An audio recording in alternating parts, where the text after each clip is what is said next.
Welcome to the Practice Podcast, a show created by lawyers to help lawyers in life and business without all the complicated lawyer language. Let's welcome Bast Amron founders and your hosts, Jeff Bast and Brett Amron. Hi, Brett. Hi, Nelson. Hi, Jeffrey. Hello, listeners. Hello. Welcome to the Practice Podcast with Brett Amron and Jeff Bast, Wow, that was well done. where practice makes perfect. I don't know. We got to work on the tagline. Do you have a tagline for us, Nelson? All right, Brett. That won't be it. Happy Friday. Brett and I are magically wearing not the same shirt, but it's a white polo. We both happen to be wearing white polos today. That happens with some frequency. Usually he calls me and I just ask him what he's wearing and then I put the same thing on, but oftentimes it's just a coincidence. He's silent. I love it. Speechless. Brett, what's something you've changed your mind about recently? I wasn't sure if I ever asked you that before, but have you changed your mind about anything? Wanting to record a podcast? Have I changed my mind? What's something you've changed your mind about? Oh, man. I don't know. I mean, I would say that, I don't know if it's recently or not, but I think it's evolved over time. I used to be very black and white when I was younger. And now What does that there's mean? shades Like, of gray. Like it either is this or is that. Right. One way or the other. Right. And now I'm more about shades of gray because I have lived long enough and I've seen a lot that I know sometimes, for example, if something There we happens go. to Let's you, hear an example. if something happens to you, you think, oh, wow, that's bad. That's a bad thing that just happened Right. to me. I don't like Okay. that. But 6 months later, you're like, oh, wow, remember that thing I thought that was bad? Man, that actually turned out to be a really good thing. Yeah. So There's an allegory about that. It's might be good, might be the bad. farmer, We'll see. right, exactly. Yeah. That was at an EO event Was that I it? went to. Dr. Shrikkumar Rao. I've heard that many Yes. times, but what, you want to give us a brief summary of it? Because a lot of people I haven't don't heard it. remember the story. I have to tell you, I really don't. But basically, anything that can happen to you might be good. It might be bad. We'll see. Meaning, at the present moment, you think that that thing happening to you, and that's good or bad. Period. End of story, black or white. But you don't know ultimately if that is a bad thing or a good thing because other things may come out of it. Right. And it's something I routinely tell my kids all the time. I tell myself this all the time. That doesn't mean that you shouldn't, if something bad happens, okay, I'm going to mourn, like, okay, but what's going to happen to me after, Right. down the road? Because maybe it'll be a good thing. Right. You know, I don't know. Well, So Yeah. I'd say, it doesn't really answer the question, but it's a no, I lot of think words, it's, I asked what changed your mind. I think you, like you said, you've evolved. And I think I subscribe to that notion, just the idea of characterizing things as good or bad or scary or happy or sad or whatever it is. It's just life. Things are happening and they might be good, they might be bad. If it's a negative experience, then you probably learn from it. If it's a positive experience, maybe you enjoy it or hopefully you enjoy it. By the way, the parable is it's the farmer whose horse runs away and his neighbors say, what bad luck? And the farmer says, maybe so, maybe not. And then he's reading, folks. next This day- is from his memory. the next day, I looked it up. The next day, the horse returns, bringing with it 3 wild horses. Right. And now, what good luck? And he says, maybe so, maybe not. And then the next day, the farmer's son tries to ride one of the horses, and he's thrown off and breaks his leg. And the neighbors say, how terrible. And the farmer says, maybe so, maybe not.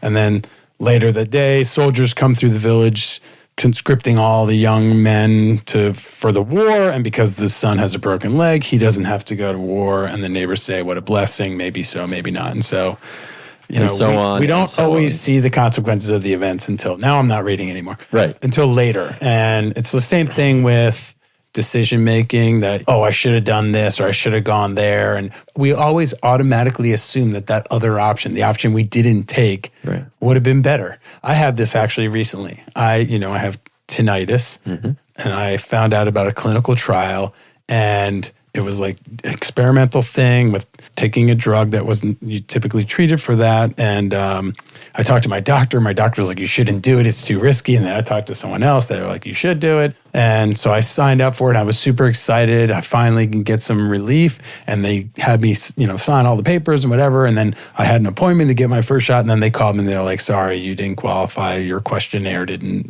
reach a certain level. And I was so upset that I had this opportunity and now it got taken away. But if you had, if I had gone back in time 5 days earlier, I didn't even know about this opportunity. Right. And so to be disappointed by something that I didn't get, that I didn't have before anyways, is kind of silly. And who knows? It was a double-blind trial. Right. So I might have been getting a placebo anyways, and maybe I would have had a bad reaction. I have no idea. I just assume the best on this scenario I didn't have, and we don't know. Listen, I think it's okay to be disappointed, but then it's like, but how long do you sit in that and just say, okay, well, you know what?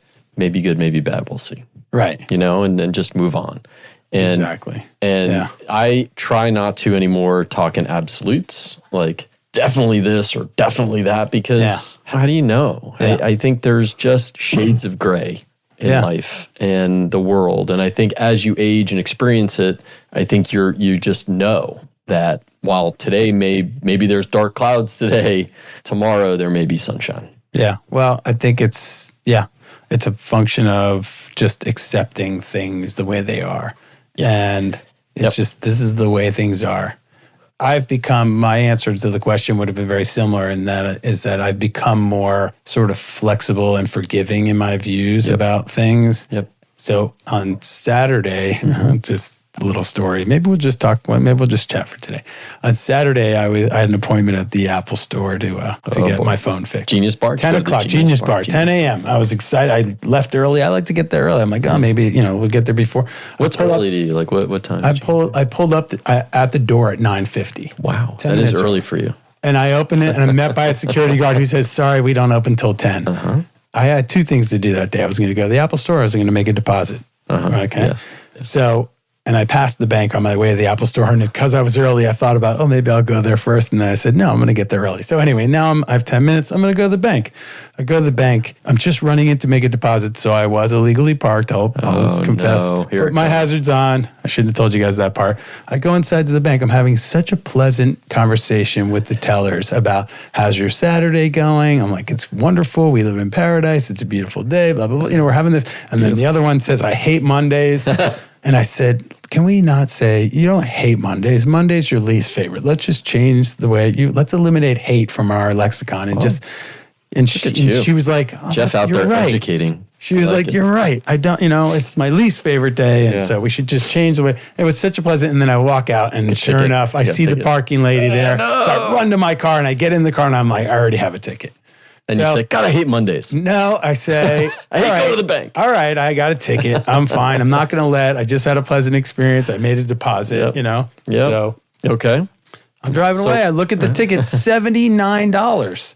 So now I'm like, now he's pissed. Now he's pissed. So I go to argue with the lady. She's like, I'm not getting anywhere. So I'm like, okay, I'm not going to let this $79 ticket ruin my day. And then I end up going to the Genius Bar and they convinced me to buy new AirPods.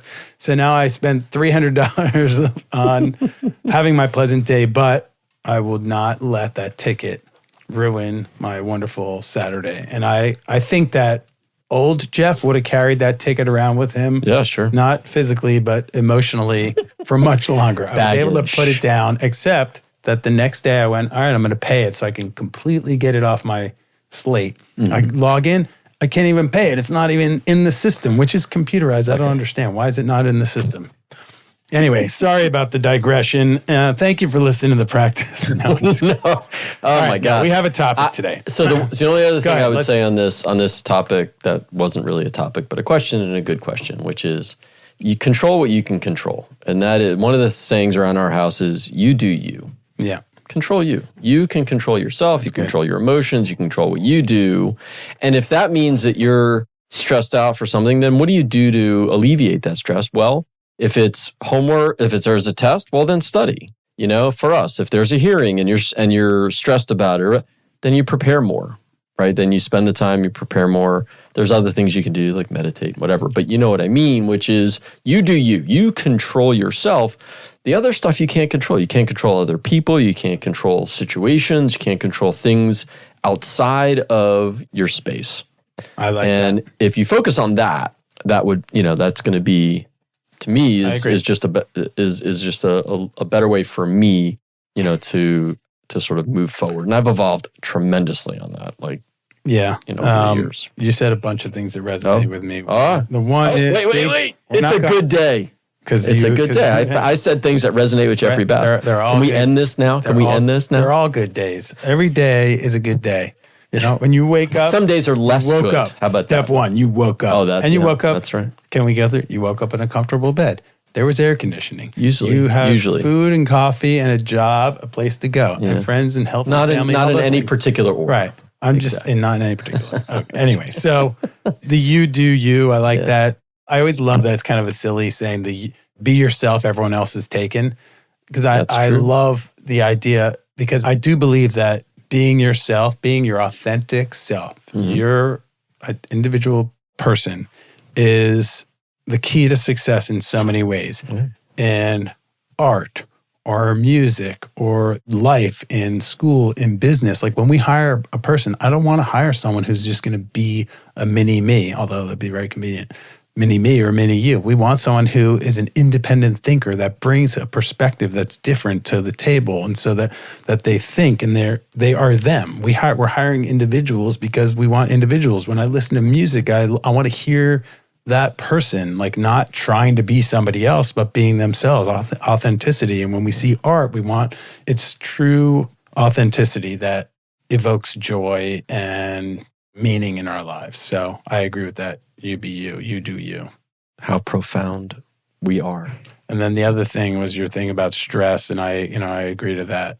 I think we've spoken about this topic before about like, if you can do something about it, then do something about it. You're worried about some future event, and either you can do something to modify the circumstances, prepare or change it or whatever it is, or you can't. And if you can, well then, and all this, including your comment about good and bad, is a recipe for just living life in the present, not regretting what happened before the ticket that you got, and I was only in the bank for 4 minutes. He's still talking about I was only in the bank for 4 minutes. I'm just kidding. He's holding on to it, folks. Not living in the past, can we and do a not living in the future. Just being in the present, living life in the present. I want to dive deeper into this ticket thing because I don't think you've let it go. I have, think actually. No, we're still talking about it. I have.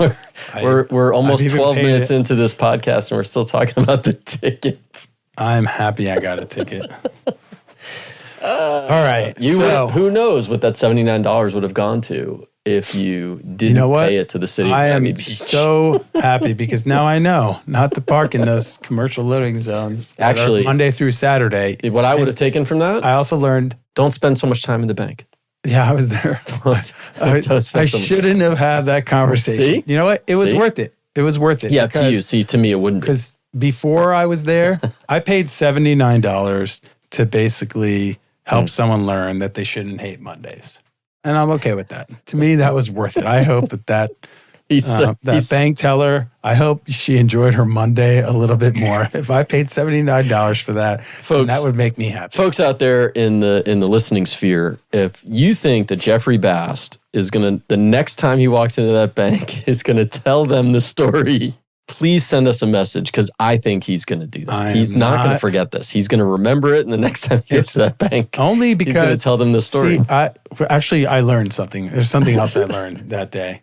Here's another lesson: is despite everyone's belief in the magic of your hazards, putting your hazards on does not protect you from a ticket.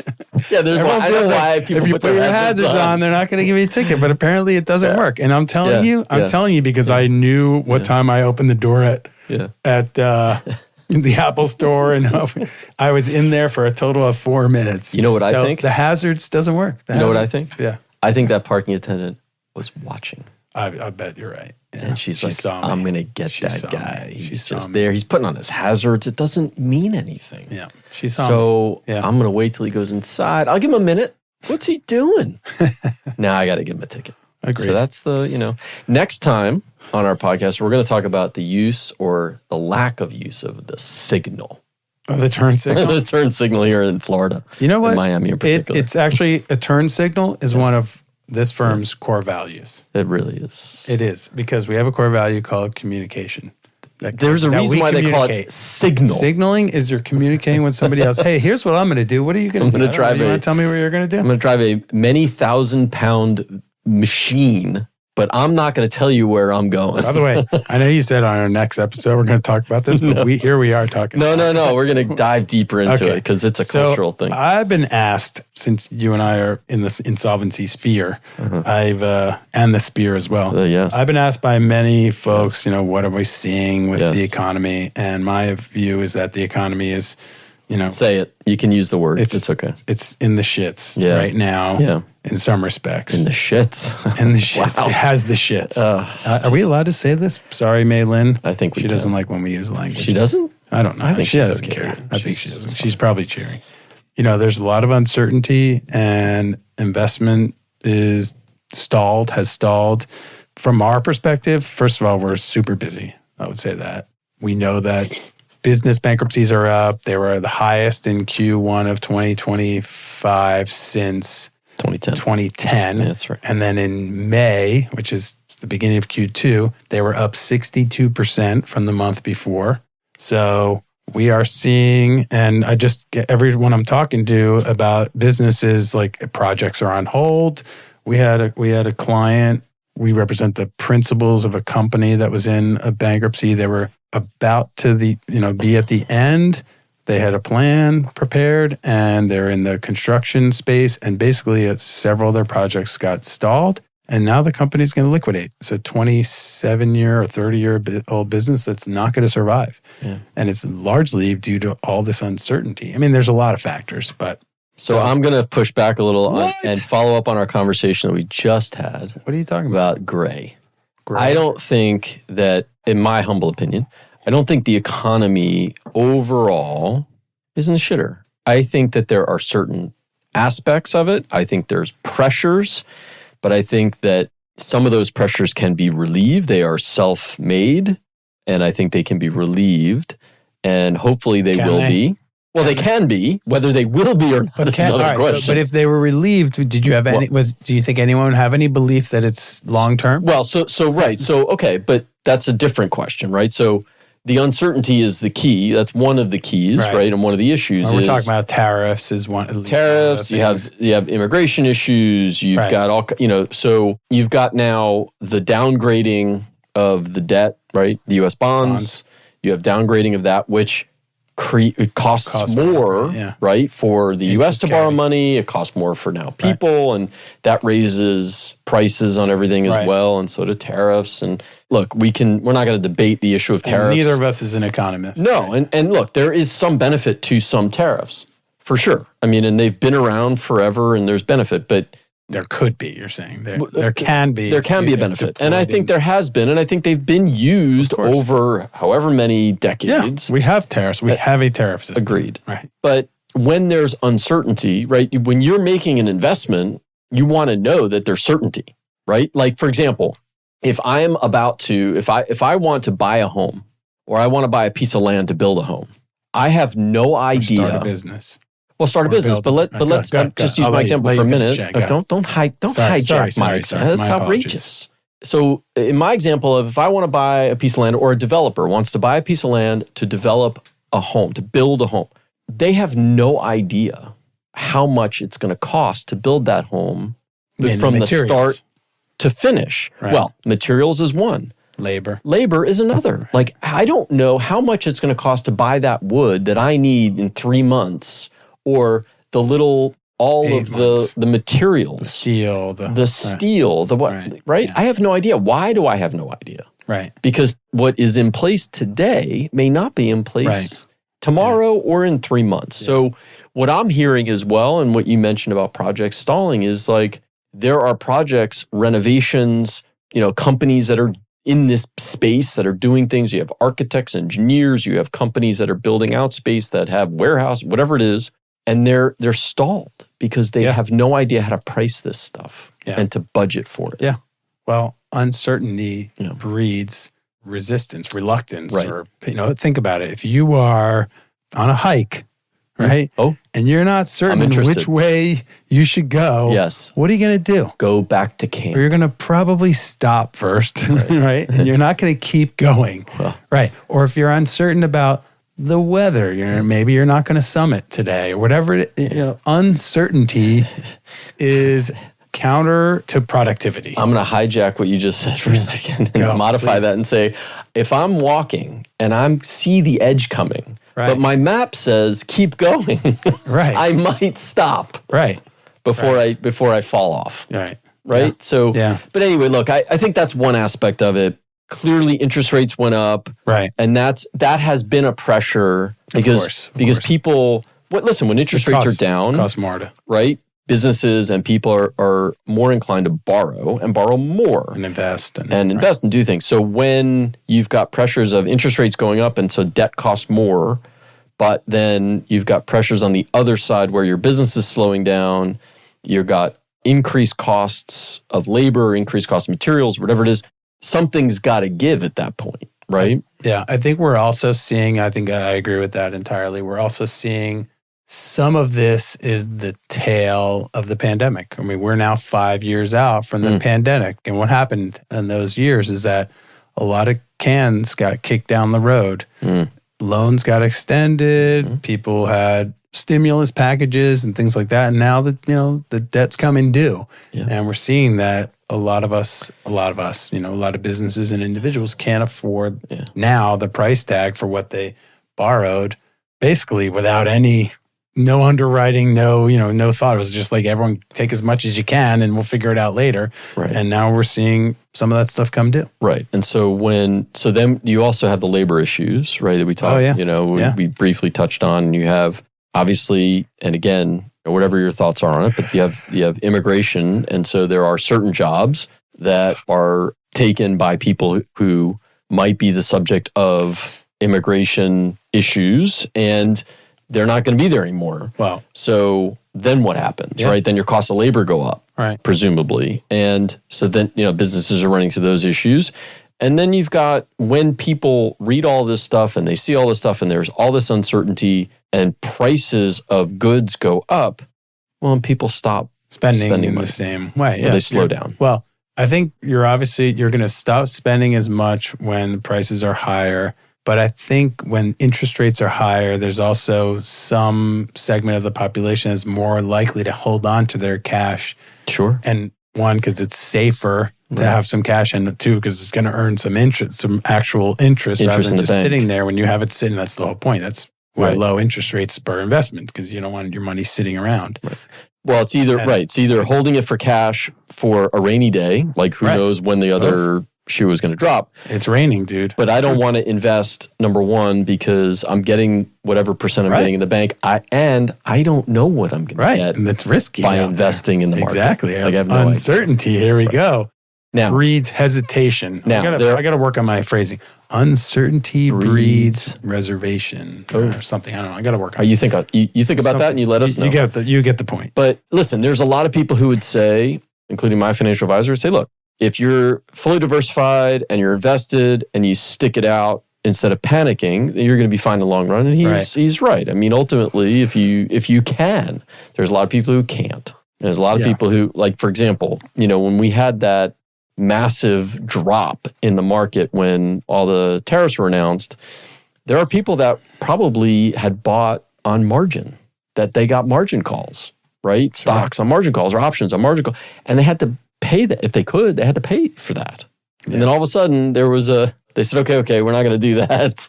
And now what happens to those people that have just had to pay all those margin calls? Bye-bye. Well, I don't know. I'm just saying, right? Yeah. So there's probably a lot of pain in the market, but overall there's some unwieldy debt, right, that we're seeing.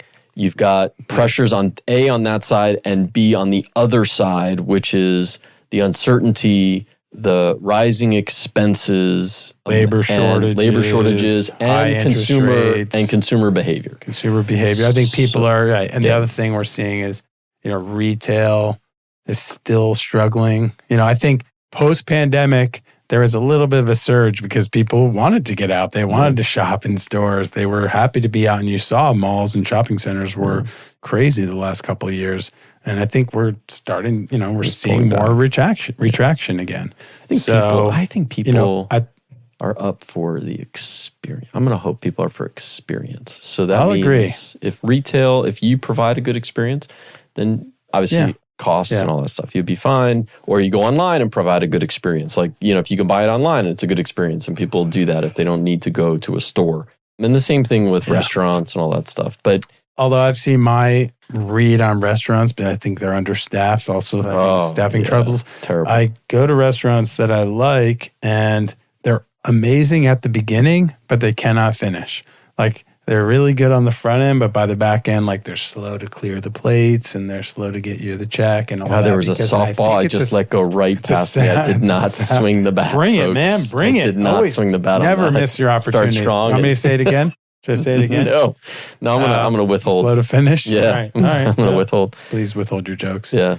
I also heard from a friend, and this is purely anecdotal. Actually, just today, she was saying that when she was in the grocery store, I don't want to name names, that they were out of a lot of stuff. It was seemed like the shelves, like several things that she said they just didn't have, and she had not encountered that before. And I don't know if that's the beginning of a trend that we'll see because I know agriculture is having a problem. There's, does rely upon a lot on migrant labor, and there's struggles there. And climate, climate just going to say your issue, 100%. Climate change, so... we're not, there's this whole sort of notion that, again, people talk about it as if it's going to happen today. It's not. But coffee beans and coffee, we are going to run short at some point. That is, to me, that's going to be... The world will wake up. Oh, my God. You take away people's coffee, forget it. Then people are going to move to, figure out how to make that happen. That will lead to wars. We think religion creates wars. It's a shortage of coffee. You can't take away coffee shortage, exactly. I just love coffee. The smell. Coffee. I love coffee smell, too. The taste, the experience. There's nothing better. I love the ritual of coffee. Yeah. Holding the mug. I love drinking coffee from a ceramic mug. We're learning more about Jeffrey Bass today. Just the idea of holding, and I'm doing it now for the listeners at home. Holding your mug, with two hands, putting your hand on the with two hands, mug, and smelling the and just the taste. I don't feel a need for caffeine. Like, caffeine doesn't have an effect on me. Unending energy. I just love the taste of coffee and the experience. And now, shout out to my good friend John Messenger, who who turned me into a pour over guy. He bought me a little pour over thing for my birthday. By the way, and I've been making pour over. You are officially. You were already, but with that, you are the bougie AF. You are bougie, my friend. Let's be clear. I have a very basic. It's very don't try and pull back on it. Beginner level. Doesn't system. matter. Actually, I think Brian is a pour over. Yeah, you're into connoisseur. The pour over. I just love coffee, and you know what I like. I like my Cuisinart, but I do buy my coffee beans from a place, a farm, out in Hawaii. Oh, nice. You go to Hawaii? No, I wish. I wish. I fly out there. It might cost me less. Is it Kona coffee or something? One of those? No. It is. No. Do you want to share it? Kauai. Maybe they'll... It's called Kauai. Maybe they'll sponsor They'll sponsor our podcast. It's called Kauai. Kauai? Yeah. All right. I want to It's fantastic. It's so good. If you bring the beans, I'll make you some pour over with my... So I grind them, and I have a little pod. I put it in the pod, and then I Do you have one cup at a time. Is it an electric grinder, or are you doing it manual? No, it's part of the same machine, actually. Oh, it's a grinder plus and it's each individual into a little pod. A little reusable pod. Too. Correct. Like so I don't use the K-cups. Nice. Yeah. We recently, where are we going? I'm not talking about this. Stupid. Come on. Anyway. This episode's probably not going to get released. Yeah. Hi, Maylin. She gave us a topic and we just totally blew past it. Yeah. But anyway, listen. Let me just let's go back to the bankruptcies. Here's what I'll say for people who are out there and they're not really sure. Go talk to somebody. It doesn't have to be us, but somebody like us. If you are uncertain or your business is in an inflection point where if you're one, not sure you're going to be able to pay your debts as they come due, or two, you're in this place where you're deciding which ones to pay. I have to pay this or not pay that. Just talk to someone because you probably have options. And the statistic that we talked about were Chapter 11. That's business reorganization. That doesn't mean the business is going to shut down. To the contrary, it's a vehicle to try to keep the business alive and allow it to survive in some restructured form. And there's a lot of ways to do that. And there are many options if you attack it early enough. But if you wait too long, as we've seen so many times, then your options start declining. So I'm going to say two things on that. One, I was actually not surprised, but I was interested to see that the number of actual restructurings was up significantly. It was a higher percentage of restructurings, Chapter 11, than liquidations, which it wasn't that way for a number of years. Want to clarify what you mean by that? So restructuring is, right, like you said, coming out of bankruptcy. Like I'm going to restructure my debts as a business, and we're going to emerge from bankruptcy in whatever form we do, but still in business, as opposed to a liquidation, which is you go in, you sell off the assets, and you're done, and you liquidate, right? So those are the two differences. For the last number of years, it was actually the other way. I mean, most filings were liquidations. There wasn't a tradition. There weren't a lot of traditional restructurings. I was happy to see that more than 50%, about 62. I know I'm moving things. Sorry, 62%. You're just making up numbers. I'm totally not, but maybe I am. Anyway, I was happy to see that. But in terms of your point about get in early and talk to somebody, when it's sunny out, plan for the rainy day. Yeah. Don't wait for the rainy day to pull your umbrella out because you're standing in the rain already and you're wet. Like if you, right? Like, oh, now's a good time to go get the umbrella. Right. Plan ahead before you're dead. I like it. Let's end on that. No, you're right. And just I just want to clarify that one. Like what was happening with a lot of Chapter 11s they were sales. It was not all liquidations, but I know you're using the term generally, but it's a liquidation, whether it's a sale, it's a sale of the assets. Oftentimes they would go into bankruptcy and market the business or the assets or some part of it for sale, and that would be it. The company might survive in some smaller format, or the assets would be liquidated, but very few of them were true restructuring, where the company that went in would be also the company that exited in some restructured format. But now we're seeing a return to traditional reorganizations. I agree with that. And I think this is a sign of the times. I think it's only going to continue. And I encourage those who are on the bubble or entering the bubble or see the signs on the wall to start evaluating options early. Or just have questions about what could happen. Call Brett Amron and pick his brain. There's so much brain there to pick. There's not a lot left. There's so much brain there to pick. Brett, this has been enjoyable. I think we ran this down. At least for me. Was it as enjoyable as your conversation with the young ladies at the bank? It was up there. It was, wow. It was. That's good. I enjoyed that, and I enjoyed this. I'm happy. Maybe when you go back to your office, there'll be a ticket on your desk. Happy to be here.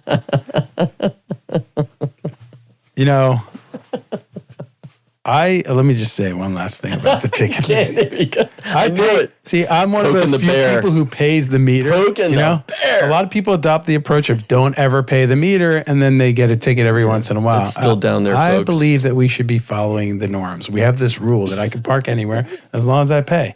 I broke that rule this day, and I'm okay with that. But you had your hazards on. I am okay with the hazards. That is the lesson. Here's a lesson. Forget the bankruptcy lesson. The lesson is hazards are not a magic wand. Yeah. If you enjoyed this episode, then what is wrong with you? No, just kidding. If you enjoyed this episode, please subscribe. Please. Share the show. Give us a review. They're all not like this. I think we need some more reviews. I really would love a review. Honest review. And we'll see you next time. Bye. Thanks, Jeff. Thanks. For more information on this show and other resources, visit fastamron.com and connect with us on LinkedIn, Facebook, and Instagram @FastAmron.